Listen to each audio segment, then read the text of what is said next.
Terima kasih Tuan Mengerusi. Assalamualaikum warahmatullahi wabarakatuh. Saya ingin bercakap mengenai butiran kepala tajuk B22. Tapi sebelum itu saya nak komen sedikit.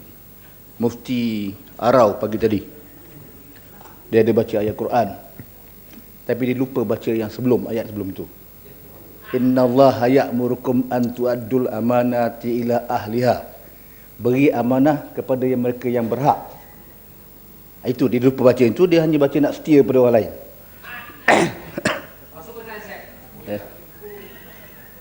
Jadi Tuan Mengerusi, saya terima kasih kerana bercakap mengenai KKLW ni.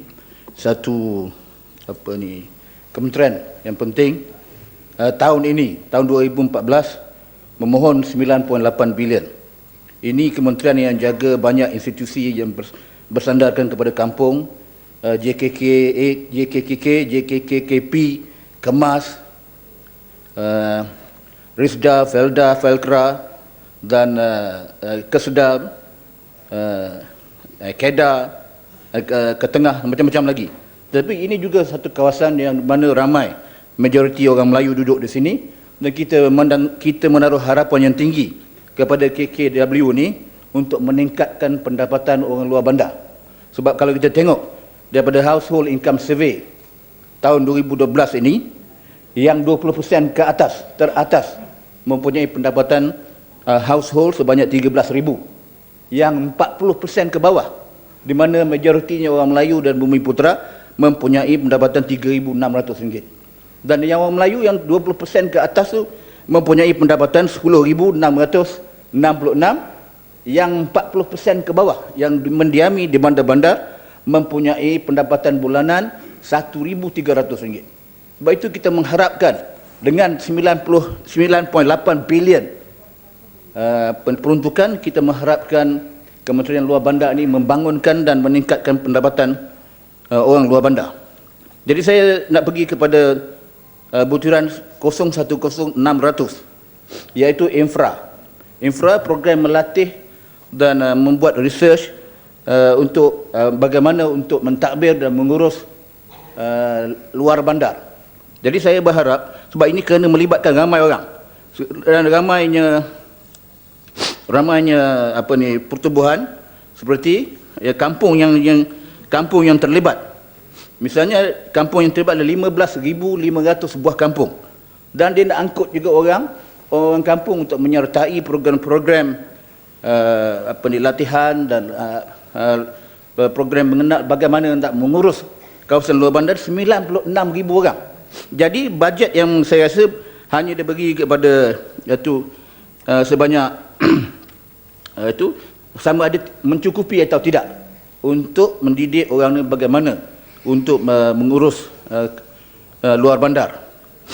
Jadi itu infra. Kemudian saya nak menyentuh, walaupun ini bukan secara direct, tapi saya tengok Kementerian Luar Bandar ni akan mengadakan 3 bulan sekali, 4 kali setahun dia akan bertemu dengan institusi seperti Felda, Felkra. Saya nak sebut macam di Felda, di bawah butiran 010900, kemudahan tanah dan wilayah, yang diberi peruntukan sebanyak 16.017 di banyak kawasan Felda sebagai contoh.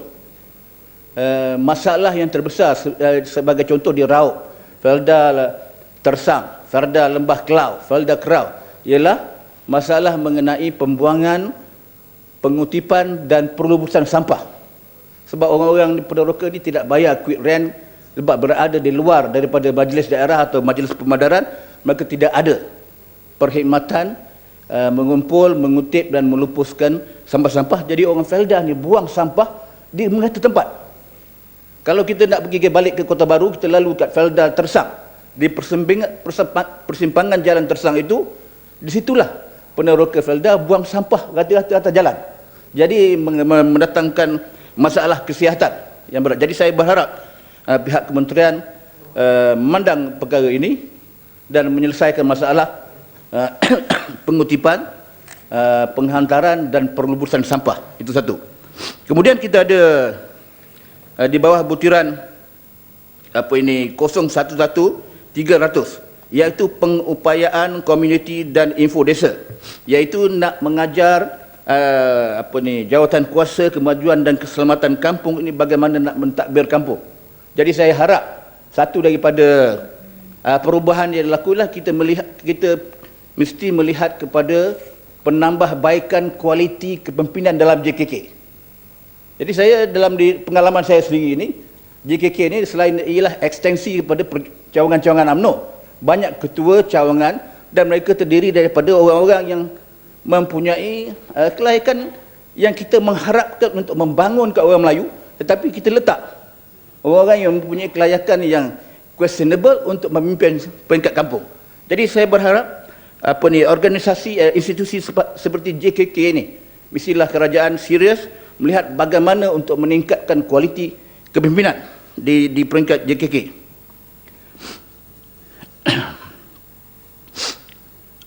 Lagi satu saya nak sentuh ialah 020000. Minta penjelasan sikit lah. Bangun ni. Sebab apa tahniah kepada Rauk. Ya.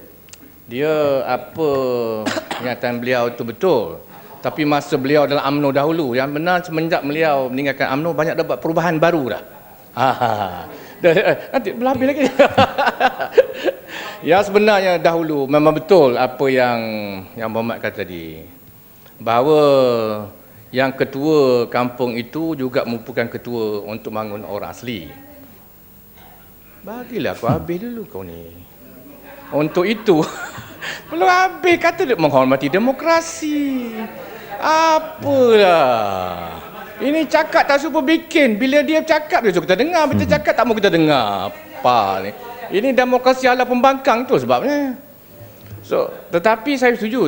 Oleh kerana itu kerajaan sedar bahawa perlu kita adakan jawatan JKK khas untuk orang asli itu sendiri. Itu apa yang Datuk yang Muhammad kata itu betul. Dan apa yang kerajaan dah buat untuk makluman lah yang saya faham. Termasuk saya di Rompin lah. Itu yang saya tahu. Bahawa di warga orang asli dia ada JKK-nya tersendiri yang memiliki ketua dia mereka sendiri. Itu fenomena yang Muhammad kata itu betul, saya setuju. Tapi sudah perubahan dah buat, itu nak maklumkan kepada Yang Berhormat lah. Sebab Yang Berhormat dia lebih mengetahui tentang DAP sekarang, dia kurang maklumat tentang UMNO, untuk nak beritahu je. Ya. Terima kasih, tapi itu saya tidak cakap mengenai JKK orang asli. Saya cakap mengenai orang Melayu. Sebab apa orang UMNO dia selalu bising bagaimana untuk mengangkat martabat orang Melayu kampung. Tetapi dia letak di peringkat grassroots leadership, ialah kepimpinan yang terdiri daripada jaga bank, jaga sekolah, macam-macam. Jadi bagaimanakah orang macam ni mempunyai kemampuan untuk memberi idea-idea untuk membangun orang Melayu? Itu yang saya cakap. Bukan mengenai orang asli. Orang asli saya tak tahu itu. Silakan sikit. Ampang bangun. Ya, silakan. Terima kasih. Tutup pengurusi. Raub tahu tak di negeri-negerinya diperintah oleh Pakatan Rakyat, ada pula ni BN UMNO ni dia bentuk pula JKKP dalam standard yang tidak begitu bagus, nak pula juga membentuk satu JKP untuk berlaga dengan JKK yang dibentuk oleh Kerajaan Pakatan Rakyat di negeri kita. Pak, itu satu perkara yang saya nak sentuh. Maknanya di negeri yang kerajaannya bukan Barisan Nasional, Kerajaan Barisan Nasional mewujudkan JKKP sebagai satu usaha untuk undermine pertumbuhan yang sahih yang diwujudkan oleh kerajaan negeri. Maknanya you encourage a government within a government. You create anarchy macam ni. Kelang kabut orang Melayu. Nak ikut ya JKKP ke ataupun nak ikut JKK. Itu balik semula saya nak jaga pasal itu.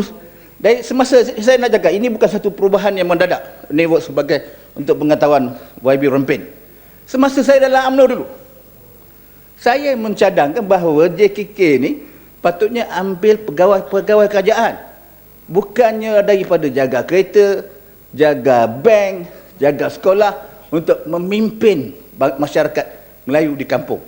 Sebab itu macam manakah orang ini mau mendukung program pembangunan di kampung-kampung, sedangkan kita memerlukan kepimpinan yang berkualiti di peringkat grassroots level. Barulah dasar-dasar kerajaan boleh dilaksanakan tanpa ada Penjelasan. keterasan. Ya, masa habis yang amat. Penjelasan sikit boleh. Saya sikit je Tuan Speaker, penjelasan cakap sikit je. masa itu. Sikit je penjelasannya.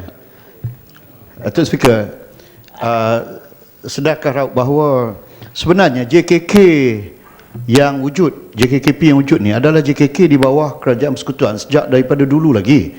Jadi apa yang dibuat sekarang adalah diteruskan perkhidmatan daripada Persekutuan terus kepada negeri. Jadi yang negeri yang baru ni pula yang buat asing ni, siapa yang baru, siapa yang lama. Terima kasih. JKKP ini Tuan Pengerusi hanya diwujudkan semasa seorang bekas menteri besar yang sudah masuk PAS hari ini wujudkan, bukan masa dulu.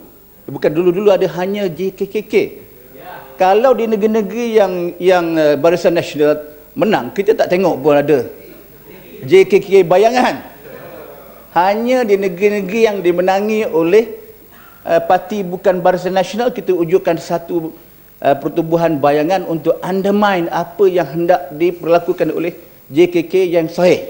Ya. Jadi saya ingat Tuan Mursi sebab masa yang tidak saya golongkan di situ, dan saya melihat bahawa kalau betul-betul lah kita hendak membangunkan masyarakat kampung, hendak meningkatkan pendapatan, kita mesti bersedia untuk menerima bipartisan views. Sebab apa, yang stakeholders ni bukan hanya terdiri daripada ahli-ahli parlimen, daripada Kerajaan Barisan Nasional, kita daripada pembangkang pun juga meletakkan kepentingan orang kampung sama seperti yang diibaratkan, yang